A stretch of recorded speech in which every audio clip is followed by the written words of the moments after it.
창세기 41장 46절에서 57절, 조금 길지만 우리 같이 한 목소리로 한번 같이 읽습니다. 요셉이 애굽 왕 바로 앞에 설 때에 30세라. 그가 바로 앞을 떠나 애굽 온 땅을 순찰하니 7해 풍년에 토지 소출이 심히 많은지라. 요셉이 애굽 땅에 있는 그 7년 곡물을 거두어 각 성에 저축하되 각 성 주위의 밭에 곡물을 그 성 중에 저장하며 저장한 곡식이 바다 모래같이 심히 많아 세기를 그쳤으니 그 수가 한이 없음이었더라.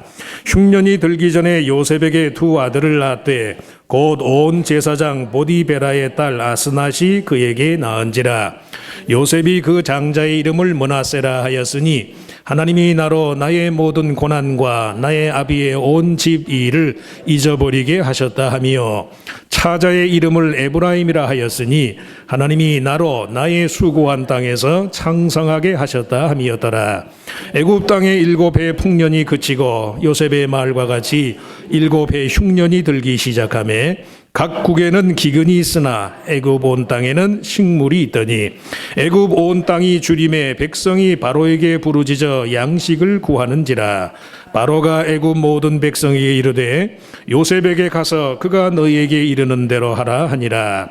온 지면에 기근이 있음에 요셉이 모든 창고를 열고 애굽 백성에게 팔세 애굽 땅에 기근이 심하며 각국 백성도 양식을 사려고 애굽으로 들어와 요셉에게 이르렀으니 기근이 온 세상에 심함이었더라. 아멘. 우리 성가대의 특성이 있겠습니다.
예, 나의 나된 것은 다 하나님 은혜라. 예, 아름다운 찬송 감사합니다.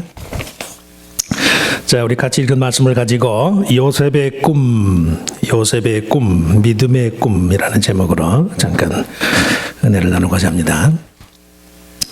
그 논리적인 판단을 초월한 일이긴 하지만요, 한국 사람의 그 정, 한국인의 공감의 정을 대변하는 그런 그 일 중에 하나로 서로의 그 꿈을 사고 파는 일을 둘 수 있어요. 요새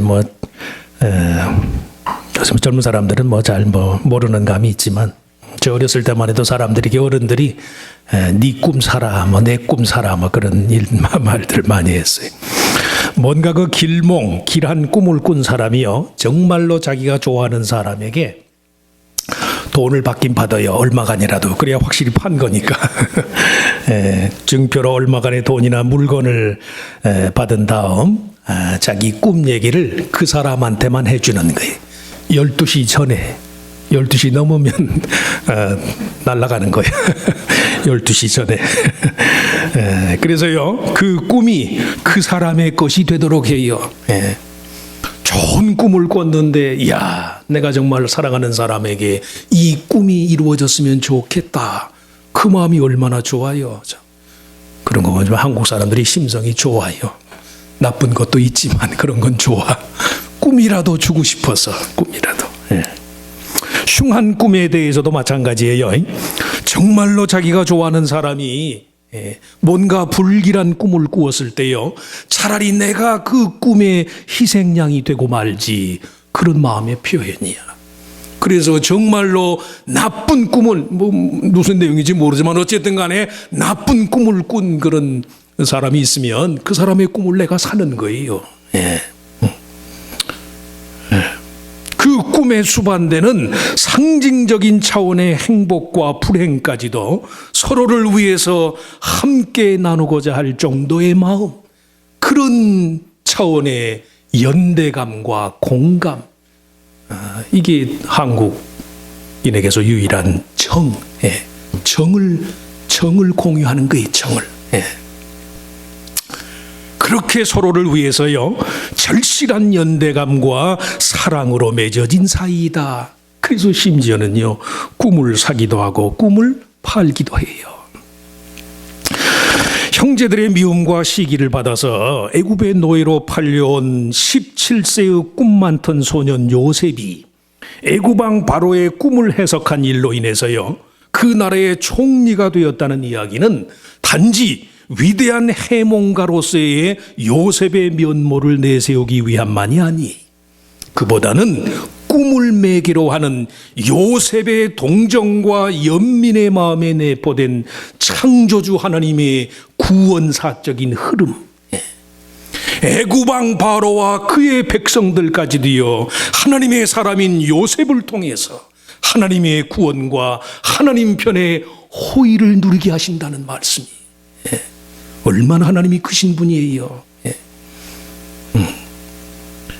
바로와 그 백성들까지도 하나님의 특별한 방식의 구원과 호의를 누리게 할 수 있게 하는 창조주 하나님의 크나큰 구원의 섭리, 우리가 그것을 깨닫게 되는 거예요. 바로가 꿈을 꾸었어요. 아무리 봐도 그건 불길한 징조야. 불길한 징조. 불길한 징조도 같이 바로에게 있어서 개인적으로나 국가적으로나 불행의 연결고리일 수밖에 없었던 그 꿈이요, 요셉으로 인해서 애굽 전역은 물론이지만 온 세상에 미치는 하나님의 구원하심의 은혜를 경험하는 수단이 되었다는 말씀이, 인간의 의지나 책임 영역 밖에 무식의 세계까지 미치는 창조주 하나님께 대한 믿음의 능력이에요. 하나님은 우리의 의식 세계만 지배하는 분이 아니, 내 꿈, 무식의 세계까지도요, 하나님의 은혜와 하나님께 대한 믿음이 능력을 발휘해요. 그러면 아멘 하셔야지. 무식의 세계까지. 저 여러분이 세상 살면서요, 현실이 괴롭고 힘든 거야 뭐 정도의 차이는 있지만 다들 뭐 겪는 것이니까. 그러니까 현실의 삶에 있어서는 물론이지만 때로는요, 꿈과 같은 무의식의 세계에서조차도 비관적이고 절망적인 생각을 강요당할 때가 얼마나 많은지 몰라요. 예. 기분 나쁜 일이 있어서 스트레스 많이 받고서 잠을 자면 영락없이 그날 밤에 흉몽을 꿔요. 흉몽을. 그렇잖아 되게. 기분 좋았을 때는, 기분 좋은 일이 있을 때는 꿈에서도 기분이 좋아. 그날 하루 종일 기분이 나쁘면 꿈에서도 기분이 나빠요. 예. 이 사람이 전인적인 존재니까. 예.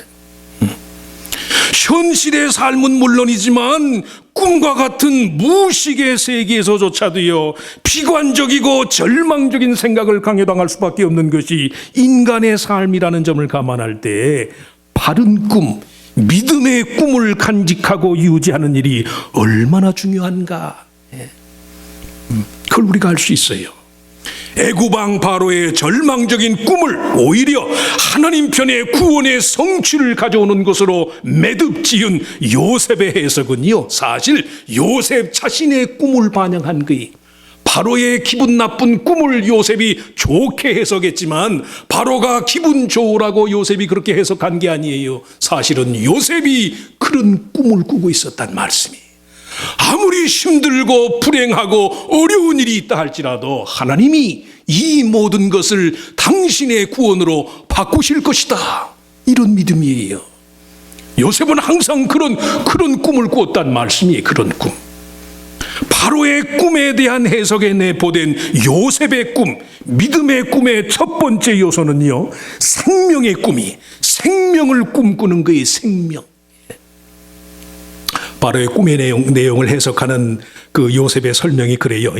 애굽 땅에 7해 풍년 후에 7해 흉년이 올 것이다. 애굽 땅에 7해 풍년 후에 7해의 흉년이 들 것이라는 것은요, 애굽의 생명선과도 같은 나일강의 생명력의 한계를 지적하는 거예요. 애굽이 처해 있는 나일강은 인류의 4대 문명의 발상지, 1년 12달 삼각주로 돼 있어서요, 곡창지대예요. 곡창지대. 왜 성경에 그렇게 애굽이 불신앙의 요소, 불신앙의 상징처럼 되어 있을까? 애굽에는 항상 먹을 게 있었거든. 1년 365일요 농사를 지었다 하면 풍년이에요. 애굽 땅은. 그래서 하나님께 대한 믿음의 여지가 없는 거예요. 그대로 풍족하니까. 그런데 바로가 꿈을 꾸었는데요, 그 꿈의 내용이 그 애굽 땅에 7년의 풍년 후에 7년의 흉년이 올 것이다. 나일강의 생명력의 한계를 지적하는 말씀이 아무리 풍요롭고 만족스러운 것이라 할지라도요, 이 땅 위의 모든 것은 정해진 한계가 있기 마련이다. 저나 여러분이나 그걸 몰라요. 돈이 있을 때는 항상 돈이 벌릴 줄 알아. 명예가 있을 때는 자기 명예가 항상 계속될 줄 알아요. 그 어디 그래요? 이 삼척동자도 아는 건데 사람들이 그걸 몰라요. 죄송하지만 나이가 먹을수록 그걸 더 몰라. 더. 건강도 그렇잖아요. 노인네들 말씀이 젊어서 건강 조심하라. 젊었을 때 누가 조심하나? 그 당연한 건데 조심해야지. 당연한 건데도 몰라요. 이 세상의 모든 것은 아무리 만족스럽고 아무리 풍요한 것이라 할지라도요, 이 땅 위의 모든 것은 정해진 한계가 있단 말씀이, 완전한 희망과 부유함만큼이나 철저한 절망과 가난을 경험할 수밖에 없는 것이 인간의 삶의 한계예요. 고대 애굽 사람들의 신관에 따르면 애굽 왕인 바로 자신이요, 태양신, 영어로는 라라고 표기를 해요. 그 태양신의 아들이라 칭할 정도로 애굽 왕 바로는 불멸의 생명력을 자랑해. 왕과 나라는 영화에 보면 찰턴 헤스턴하고 누구지요? 율브린너. 율브린너 머리가 어때요? 빡빡머리. 빡빡머리 또 누가 계시나? 조심하고 말해야지. 빡빡머리가 아니라 머리가 없으신 분. 태양신의 아들, 태양신의 아들. 팍팍 번쩍이는 것처럼 태양. 근데 바로를 그 태양신의 아들이라고 칭할 정도인데요. 근데 사실은 그 이면에는 태양신의 버금가는 죽음의 신, 오시리스라고 불러요. 이 죽음의 신의 위력을 항상 두려워하며 지내던 민족이 애굽 사람들이. 그만큼 죽음의 굴레를 벗어날 수 없는 것이 인간의 실체라는 사실을 의미한다는 말씀이, 7년의 풍년 뒤에 찾아올 또 다른 7년의 흉년의 위기를 두려워하기보다 오히려 풍년의 때에요, 흉년을 대비하자는 요셉의 해석은 사망의 세력을 능가하는 생명의 위력을 보여준다는 말씀이, 당장 목전에 닥친 죽음의 위협 앞에서 어쩌지 못하는 것이 아니라 오히려 그것을 능가하는 꿈과 희망의 마음가짐의 사람이었음을 의미해요. 우리는 그러지 못할 때가 많잖아요. 그냥 코앞에 무슨 일이 있으면 그거밖에 못 보는 거예요. 그거밖에. 그러니까 준비를 못해요. 준비를. 근데 요셉이요, 생명과 죽음의 연속선상에서 생명의 승리를 희망하는 식의 선택을 따른 것이 순전히 자신에게 임한 창조주 하나님께 대한 믿음 때문이 있어요. 오늘 본문 46절에 보면 요셉이 바로 앞에 섰을 때요, 그의 나이가 30세라고 해요. 30세.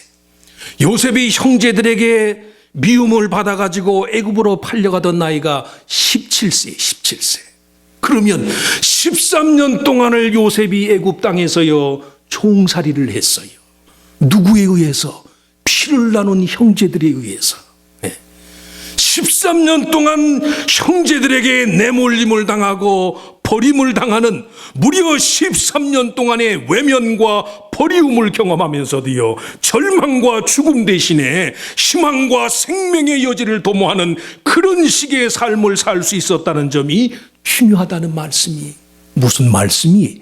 나일강은 마르고 그 땅의 가축과 곡물은 시들어도 하나님의 영원한 약속을 믿는 믿음의 사람들의 마음에는요 쇠함이 없어요. 나일강은 말라도 하나님의 약속은 마르지 않아요. 나일강은 흉년이 들어도 하나님께 대한 믿음을 간직한 자에게는요 죽음 다음에라도 생명이야, 생명. 얼마나 귀해요. 그래서 믿음은, 정말 예수를 믿는 사람은요 어떤 경우에도 죽음을 위한 봉사자가 아니라 하나님 편에 생명을 위한 협조자로서의 삶을 사는 것이다. 죽이는 일은 내가 안 해도 때가 되면 죽어요. 믿는 사람이 할 일은 살리는 일이에요. 살리는 일. 자기 자신도 살아나고 가정도 살리고 부부관계도 살리고 부모 자녀 간의 관계도 살리고 교회도 살리고, 삶을 위한 봉사자지 죽음을 만드는 자가 아니라는 말씀이에요. 하나님 편의 생명을 위한 협조자로서의 삶. 7년간의 흉년이 올 거예요. 7이라는 숫자는 완전한 것을 말해요. 완전한 풍년 후에 완전한 흉년이 될 거예요. 그러나 믿는 사람은요 그 이후의 것을 주목하는 거예요. 그래서 요셉이 열심히 준비하잖아요. 7년 동안 희망이 있고 소망이 있으니까. 둘째, 요셉의 꿈, 믿음의 꿈은 통합과 일치를 위한 꿈이, 창세기 41장 25절에 보면요 행복과 불행 그리고 생명과 사망의 대비를 꿈에서 2번씩이나 경험한 바로에게 요셉의 이르기를 바로의 꿈은 하나입니다 라고 요셉이 그렇게 말씀해. 바로의 꿈은 하나입니다. 그 말은 인간이 겪는 다양한 경험의 차이에도 불구하고 그 모든 일의 시작과 마침은 다만 한 분 하나님께 대한 믿음에 의해서 좌우된다는 그런 뜻이에요. 온갖 변화무쌍한 현실 속에서 다양한 삶의 의미를요 우리 중심적으로 받아들이니까 그걸 부분적으로밖에 이해를 못해요. 그거 아니래도 다른 식의 여지가 얼마든 있을 수 있는데 나 자신의 유한한 생각, 나 자신의 유한한 경험을 기초로 하니까요 그것밖에 보이지 않을 때가 많아요. 중국 속담에 그러죠. 나무를 보지 말고 좀 숲을 봐라. 나무를 보지 말고 숲을 봐라. 근데 어디 숲이 보이나? 내중심적으로 해서는 안 된다는 말씀이. 그래서 삶에요, 개인이나 사회나 극단주의가 생겨나요. 극단주의. 7년의 풍년이 주는 의미와 또 다른 7년간의 흉년이 주는 의미가 단지 하나일 것이라고 말하는 이 요셉의 해석에는요, 인간의 경험 위주가 아닌 하나님께 대한 믿음 위주의 세계관이 포함되어 있다는 말씀이, 그 믿음이 있어야 풍년 때 흉년을 대비하는 여유와 지혜가 있어요. 그 믿음이 없으면 삶이 극단적으로 치우치게 되면요, 준비를 못해요. 준비를. 마중물이라는 얘기 들어보셨죠? 마중물. 마중물이 돼야 한다. 아무리 목이 마르고 아무리 여름 날씨가 더워도 펌프에 물을 부어서 펌프에서 샘에서 물을 끌어올릴 수 있는 그것만큼은 남겨놓아야 돼요. 그렇잖아요. 그게 없으면 어떻게 물을 끌어올리나. 그게 마중물이거든. 마중물. 근데 이게 내중심적이 되면 그런 여유가 없어진다는 말씀이에요. 웃기는 이야기, 유치한 이야기 같지만은 저와 여러분의 삶을 힘들게 하고 정말 삶의 어려움 속에서 문제 해결을 찾지 못하는 경우를 보면요, 여지없어요. 여지없어요. 삶을 대하는 관점이 자기중심적이야. 자기중심적. 나를 기준으로 하니까 모든 게 막힐 수밖에. 본래 막힌 존재인데. 나를 기준으로 하니까 길이 없을 수밖에. 본래 길이 없는 존재인데, 인간이라는 것이요, 하나님께 닿아야만 길이 있잖아요. 지난 주일날도 말씀한 것처럼 God of a second chance. 그걸로 끝일 줄만 알았는데 웬걸 하나님께요, 다시 하나님께 터닝 포인트가 있더라는 그런 말씀이 믿음 위주의 세계관. 이스라엘의 믿음의 영웅들이요, 대제국의 왕의 도우미가 됨으로써 살아계신 하나님의 이름에 합당한 영광을 돌리게 됐다는 이 요셉의 이야기와 같은 이런 장르는 고대 이스라엘 백성이 주로 바벨론 포로기를 지나는 동안의 산물이에요. 그 바벨론 포로기에 속한 성경의 대부분의 기록들을 보면요, 그 이야기의 주인공들의 대부분이 분리주의를 표방해. 분리주의. 다니엘이 그렇고, 에스더가 그렇고, 에스라가 그렇고, 느헤미야가 그렇고, 바벨론 포로기의 이스라엘의 믿음의 조상들의 삶이 물론 영웅적인 것이긴 한데 한결같이 배타적이고 분리적이란 말씀이에요. 그 메시지의 대부분이 이스라엘 중심의 열방에 대한 하나님의 심판에 관한 것이, 그런 관점에서 본다면요, 이 애굽 왕 바로와 애굽의 유익을 도모한 요셉의 처사는 비난거리일 수밖에 없어요. 그래서 가외 얘기긴 하지만 성경학자들은 요셉이, 물론 성경에 다양한 기록들이 다 있으니까 그렇긴 하지만요, 요셉의 리더십이나 요셉의 그 행정가로서의 면모가 이게 통합주의자, 타협주의자, 뭔가 색깔이 분명치 않은 그런 타협주의자의 면모와 같습니다. 그렇게 평하는 사람도 많아요.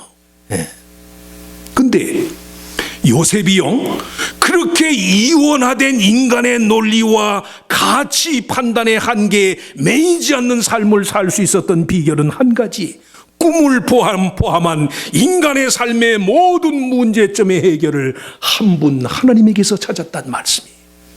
사람이 내 위주가 되면요, 배타적이 돼요. 사람이 내 위주가 되면요, 극단적이 돼요. 나를 중심하게 되면. 이해하고 들으세요. 미국 와서 그래도 꼭 목사여서가 아니라 이민 와서 생활하면서 제일 제 나름대로의 유익, 제 나름대로의 삶의 유익을 얻은 것이 있다면 다양성이에요. 다양성. 어제가도 자주 말씀했어요. 신학교 다닐 때 워낙 우리 나사렛 교단이 이게 미국의 간섭을 많이, 미국 선교로 시작을 했으니까 이게 이제 학장이 미국 사람이니까 이게 교수들이 전부 영어로 강의를 하니까 그걸 또 선교사가 강의한 거를 또 우리말로 옮겨서도 통역을 하니까요. 신학 공부를 통역을 통해서 배우니까 그게 온전할 리가 있나. 이게 구조적으로 모순이 돼도 한참 모순이 됐다. 학장을 포함해서 나사렛 신학교에서 모든 선교사들은 즉시로 다 떠나갈지어다. 그리고 몇 날 며칠을 데모를 했지요. 1년 동안에 애플을 총 학점을 전부 그냥 쌍권총으로 애플을 맞을 정도로. 그때가 또 한참 또 한국에 또 민주화 바람이 한참이고. 과연 그런가? 과연 그런가? 하나님의 구원 역사의 끝은 언제든 모두를 향한 온전함과 바르게 함에 있음을 아는 까닭이에요. 쉽게 내 위주로 누군가를 버리거나 등질 수 없단 말씀이. 내가 그렇게 외면하고 배척하고 버리고만 싶은 사람이요, 사실은 하나님의 아들이신 그리스도가 저를 위해서 십자가에 달려 죽으셨어요. 내가 어떻게 저를 버리나? 내가 어떻게 저를 외면하나? 문제가 있고 모순이 있고 갈등이 있어도요, 함께 끌어안고 내가 아니고 너가 아니고 하나님에 의해서 피차 온전케 되기를 바라는 수밖에. 이것이 하나님의 구원이에요. 그런데 우리가 한 번이라도 그런 믿음으로 내 관점을 바꾸면 삶의 솔루션이 너무도 많아요. 옵션이 너무도 많아. 꼭 일이 그렇게 돼야만 될 줄 알았는데 그렇게 안 되고도 해결되는 여지들이 많단 말씀이에요. 요셉의 이름의 뜻이 터함, 터하다, 그런 뜻이라고 그랬어요. 그래서 어떤 사람은 그 요셉의 이름의 뜻처럼 요셉의 순전히 인위적으로 욕심을 내어서 뭐든지 그냥 자기를 위해서 더하고자 하는 그런 삶을 산 것이다, 그렇게 말하지만 실상은 그 반대에 오히려 매사에 제하고 떨쳐내기보다는 피차에 더해가는 식으로 온전함과 의를 이루어가는 하나님의 역사의 진행 방식을 뜻한다는 말씀이. 저도 사실 버리기를 좋아해요. 뭘 좀 지저분한 건 다 버려야 이게 좀 개운해. 공부를 못한 이유 중에 하나가요, 책상에 앉으면 책을 먼저 봐야 되는데 책상 정리하는 게 더 급해. 페이퍼 쓰려고 밤새도록 마음먹었다가 책상 정리하다가 몇 시간이 휙 가버려요. 그리고 나서 공부하려면 이게 졸려서 잠이 오나. 버려야 된다는, 이게 뭘 좀 떨치고 버려야 된다는 생각 때문에 삶이 그런 식으로 굴러갈 때가 너무도 많아요. 내 위주가 되니까, 내가 다 수용을 못하니까. 아니에요. 하나님께는 길이 많아요. 제가 좋아하는 한국 속담, 똥도 뭐에 쓰려면 없어요? 약에 쓰려면 없어요. 똥이 약이 될 줄 누가 알았나? 제가 어렸을 때 실제로 제가 무릎에다가 어려서 소화 관절이 있어가지고요, 똥을 달고 살던 때가 있었어요. 죄송해요, 이해하고 들으시라고. 똥이 그렇게 약 효과가 있더라고, 약 효과. 옛날 시골에 가면 식사하기 전이니까 뭔 얘기들 못하겠어. 시골 화장실에 대나무가 항상 꽂혀 있어, 대나무. 대나무가 왜 있는지 아세요? 그 화장실에 그 똥에 있는 그 뭐라고 부르나, 그게 대나무 속에 들어가 가지고선요, 그 대나무 속에 그 물이 몇 날 며칠을 지나고 대나무 속에 물이 스며들잖아요. 그 물이 만병통치약이래. 죽을 사람도 살린대요. 그래서 시골 화장실에 대나무가, 저는 그걸 몰랐거든. 나중에 한약을 공부하는 사람한테 들은 얘기예요. 그게 만병통치약이래요. 미국에서 사는 사람 어디 그런 거 경험할 수가 있나? 하나님 자신의 역사의 진행 방식이 어느 하나라도 버리거나 외면치 않고 매사에 더하시기를 원하시는 하나님의 뜻을 따라서 살 때라야만 참된 의미에서의 인생의 수확을 누릴 수 있다는 말씀이에요. 내가 버리고만 싶었던 것이요, 사실은 나에게 가장 유익을 주는 것일 때가 많아요. 저 사람 안 봤으면 좋을 것만 같은데 사실은요, 하나님의 은혜가 저를 통해서 오는 경우도 있다는 말씀이. 그래서 요셉은요, 꿈을 꾸었어요. 일치와 연합의 꿈을 꾼 거예요. 마지막으로 요셉의 꿈은 아픈 과거의 상처와 기억으로부터 벗어나는 꿈이에요. 오늘 본문 52절에 언급된 바와 같이 요셉의 둘째 아들인 에브라임이라는 이름의 뜻은요, 창성함, prosperity, 창성함. 첫째인 므낫세의 이름이 잊어버린 망각이라는 것인데 비해서 거기서 더 나아가 온갖 상처에 대한 기억을 벗고 나름대로 창성함을 이루어 살아가는 그 자기 모습에 대한 감사와 감격이 요셉의 삶의 진정한 승리를 일깨워준다는 말씀이에요. 그래서 훗날에 이스라엘이 북왕국 남왕국으로 갈렸을 때요, 북왕국 이스라엘을 에브라임이라고 불렀어요. 에브라임. 상처를 잊기 위해서라도 무엇이든지 하나님께서 주시는 것이라고 여겨지는 것에 대한 진정한 만족과 감사의 조건들이 있어야만 한다는 그런 말씀이, 아까 말씀한 것처럼 출애굽의 지도자인 모세를 통한 하나님의 구원 역사를 비추어 볼 때 요셉의 삶은요, 확실히 동화주의적이고 절충주의적인 폐단이 있어요. 그런데도 불구하고 요셉의 삶을 통한 교훈은 그의 애굽에서의 창성함이 그의 가족 모두의 구원의 근간이 되었다는 말씀이, 지금 이 모습 이대로의 만족이 없이는요, 이 다음의 만족을 기대할 수가 없어요. 네.